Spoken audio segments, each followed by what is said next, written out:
बिहार में हो रहे 2 सीटों के उपचुनाव में अब मामला बिल्कुल जैसे जैसे नज़दीक आता जा रहा है, चुनाव खुल करके सामने आता जा रहा है। जहां एक तरफ जीत हार के दावे सभी कर रहे हैं, वहां अब नीतीश कुमार और तेजस्वी यादव के बीच अंतर कहां पैदा हो रहा है, ये बातें भी खुल करके सामने आने लगी हैं। किसके दावे कितने मजबूत हैं और कौन दोनों सीटों पर बढ़त बना रहा है, इसकी अब पूरी विवेचना जो है वो होने लगी है।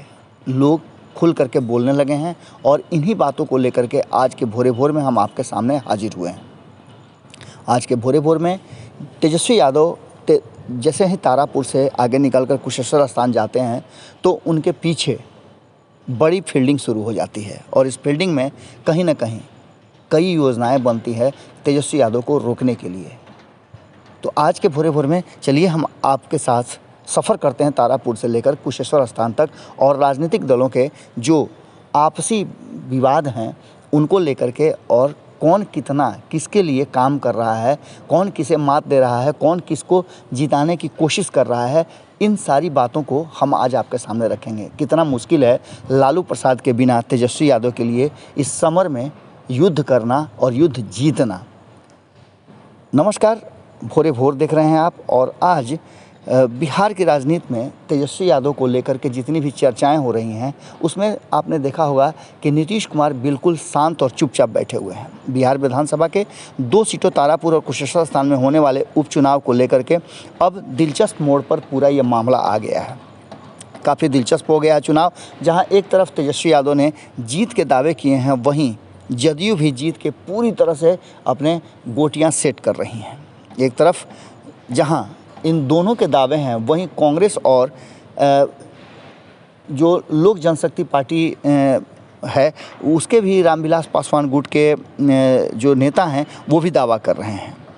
तेजस्वी यादव तारापुर और कुशेश्वर स्थान में लगातार नुक्कड़ सभाएं कर रहे हैं और डोर टू डोर अभियान चलाकर जीत के लिए पूरी ताकत लगाए हुए हैं। वहीं आपको बता दें कि महागठबंधन से अलग राह अपनाने के बाद अब कांग्रेस ने भी दोनों सीटों पर फ्रेंडली फाइट के बजाय अपनी पूरी ताकत झोंक दी है। आपको बता दें कि कांग्रेस ने स्पष्ट कहा था कि अब महागठबंधन नहीं रहा, और ये बातें कहीं ना कहीं बड़ी है। कांग्रेस ने तेजस्वी और जदयू के खिलाफ अपने 3 युवा चेहरों के साथ साथ तैयारियां शुरू कर दी हैं। अब ये तैयारी कितना नीतीश कुमार के विरुद्ध है और कितना तेजस्वी यादव के विरुद्ध, ये अब आपको समझना है। कांग्रेस ने हाल ही में शामिल हुए कन्हैया कुमार, गुजरात के युवा चेहरे जिग्नेश मेवानी और हार्दिक पटेल तीनों एक साथ लगातार पटना पहुंच गए हैं और अब चुनाव अभियान में जुटेंगे। आपको बता दें कि पटना एयरपोर्ट पर कांग्रेस द्वारा बड़े स्वागत की तैयारी की गई है। कांग्रेस के तीनों युवा नेता एयरपोर्ट से निकलकर रोड शो करते हुए सदाकत आश्रम तक पहुंचेंगे और सदाकत आश्रम में तीनों नेताओं का स्वागत किया जाएगा। इसके बाद आपको बता दें कि उपचुनाव के चुनाव प्रचार के लिए इन तीनों युवा चेहरों को कांग्रेस ने अब ज़मीन पर उतार दिया है। कन्हैया, जिग्नेश और हार्दिक पटेल का कांग्रेस ने अपने मुख्यालय सदाकत आश्रम में जोरदार स्वागत की तैयारी करते हुए सदाकत आश्रम में के प्रदेश अध्यक्ष यानी बिहार के प्रदेश अध्यक्ष मदन मोहन झा ने, कांग्रेस विधायक दल के नेता अजीत शर्मा भी मौजूद होंगे और इसके साथ कई वरिष्ठ नेता मौजूद होंगे। सदाकत आश्रम में तीनों नेताओं की मौजूदगी में कई युवा कांग्रेस के सदस्य भी सदस्यता लेंगे, इसकी भी पूरी तैयारी की गई है। और कांग्रेस इन तीनों नेताओं को उपचुनाव में उतारेगी और ये संदेश देना चाहती है कि उपचुनाव में कांग्रेस गंभीरता से ले रही है और इसमें कोई फ्रेंडली फाइट नहीं करने जा रही है। बात यहीं समाप्त नहीं होती है। एक तरफ आपने देखा होगा कि किस तरह से तेजस्वी यादव लगातार जीत के दावे कर रहे हैं, लेकिन इसमें एक कमी नज़र आ रही है और कमी है कहीं ना कहीं लालू प्रसाद की। लालू प्रसाद कहा तो यहाँ तक जा रहा है कि उनकी एक नहीं सुन रहे हैं तेजस्वी यादव, और तेजस्वी यादव अपने हिसाब से पूरा ये रणनीति बना रहे हैं और उपचुनाव में अपने ही दमखम पर वो चुनाव जीत करके ये दर्शाना चाहते हैं कि उनमें अब इतनी ताकत आ गई है कि वो बिहार की राजनीति में अपने दम पर अपना स्थान बना सकते हैं।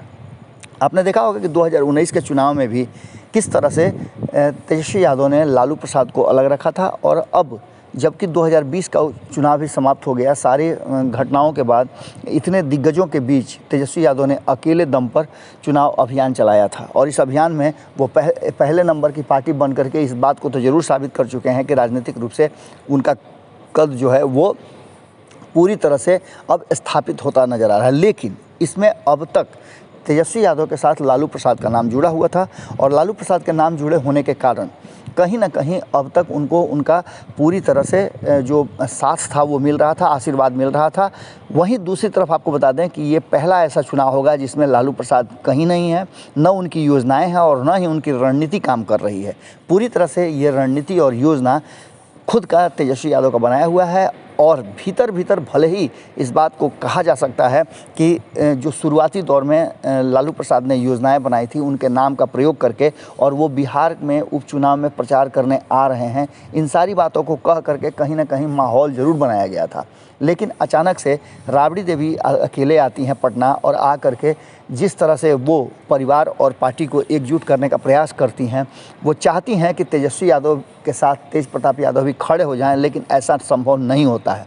इतना ही नहीं, इसके अलावे आपको बता दें कि लालू प्रसाद यादव भी नहीं आते हैं और यही कारण है कि इन सारे चुनाव परिणामों को अब एक दूसरे नज़रिए से देखा जा रहा है। दूसरी तरफ आपको अगर कहें तो कहीं ना कहीं तेजस्वी यादव को रोकने का ये मास्टर प्लान जो है वो एक तरफ जहां नीतीश कुमार बना रहे हैं, वहीं अब उनको रोकने में कांग्रेस का भी एक बड़ा हाथ हो गया है। अभी तक ये स्पष्ट नहीं कर पाए हैं चिराग पासवान कि वो किसके साथ हैं। चिराग पासवान भी अकेले दम पर चुनाव लड़ रहे हैं और इन सारी परिस्थितियों को देखा जाए तो जो वोट बैंक नीतीश कुमार के हैं उसमें सेंधमारी करना थोड़ा मुश्किल लग रहा है तेजस्वी यादव के लिए। लेकिन तेजस्वी यादव के जो पारंपरिक वोट हैं उसमें कहीं ना कहीं अब चिराग पासवान और साथ ही साथ कहा जाए तो कांग्रेस भी सेंधमारी कर रही है। कल तक कांग्रेस महागठबंधन का हिस्सा थी और तेजस्वी यादव के साथ खड़ी नज़र आ रही थी, लेकिन अब जिस तरह से उसने कमर कस लिया है और अपने जो दिग्गज नेता हैं, युवा चेहरे हैं, उनको सामने उतार करके और दोनों चुनाव क्षेत्रों में प्रचार करवाने का बीड़ा उठा करके कहीं ना कहीं तेजस्वी यादव को कड़ा टक्कर देने की तैयारी कर रही है। ये ऐसा लग रहा है कि जैसे तेजस्वी यादव को रोकने के लिए मास्टर प्लान बन गया है और इस मास्टर प्लान का हिस्सा कहीं ना कहीं ये सभी दल हैं। हमने आपको खबरों के माध्यम से एक दिन पहले ही बताया था कि जितना मुश्किल इन सब लोगों ने नीतीश कुमार के लिए पैदा किया है उससे ज़्यादा मुश्किल कहीं ना कहीं तेजस्वी यादव के लिए पैदा किया है, क्योंकि तेजस्वी यादव के साथ एक बड़ी समस्या है कि वो अपने हिसाब से चुनाव लड़ रहे हैं और उनके वोट में ही सेंधमारी कर रहे हैं। क्योंकि एक बात आप समझ लीजिए कि जो एनडीए के वोटर हैं वो कहीं ना कहीं एकजुट हैं। एनडीए के वोटर जो हिंदुत्व का एजेंडा है भारतीय जनता पार्टी का उससे कहीं इतर नहीं जा रहे हैं। वहीं दूसरी तरफ अगर देखा जाए तो नीतीश कुमार के भी जो वोटर हैं, लवकुश समीकरण उनका है, वो भी उनके साथ है। लेकिन एमवाई समीकरण में कहीं ना कहीं अब एक बात तो तय नज़र आ रही है कि तेजस्वी यादव के खेमे में सेंधमारी करने के लिए ये दोनों के दोनों तैयार नज़र आ रहे हैं। एक तरफ जहाँ चिराग पासवान, वहीं दूसरी तरफ अब कांग्रेस भी खिलाफ होकर के कुछ न कुछ तो डैमेज ज़रूर करेगी और यही वो बात है जिसको लेकर के लगातार अब चर्चाएं शुरू हो गई हैं कि तेजस्वी को रोकने के लिए जो मास्टर प्लान बना है उसके हिस्सा ये सभी हैं। इसके आगे अब देखने वाली बात होगी कि तेजस्वी यादव जो लगातार लोगों से मिल रहे हैं, हर गांव में नुक्कड़ सभाएं कर रहे हैं, छोटी छोटी रैलियां कर रहे हैं, इन सब को लेकर के अब आगे की क्या रणनीति होगी और कैसे इनसे पार पाएंगे। जुड़े रहिएगा भारत लाइव के साथ, खबरें लगातार जारी है। बहुत बहुत धन्यवाद, नमस्कार। अगर ये वीडियो पसंद आई और वह बिहार के राजनीति और बिहारियत से सरोकार रखेनी तो सब्सक्राइब बटन दबा के चैनल के सब्सक्राइब कर ली। ओजे एगो घंटी बा, ओकरा बटन दबा देला से कुल सटीक और मारक खबर रुआ मुफ्त में मिल जाई। अगर रुआ पत्रकारिता के हमनी के नया प्रयोग में सहयोग कर चाहतानी तो ज्वाइन बटन दबा दी। पेटीएम नंबर नोट कर ली 9386816700। धन्यवाद।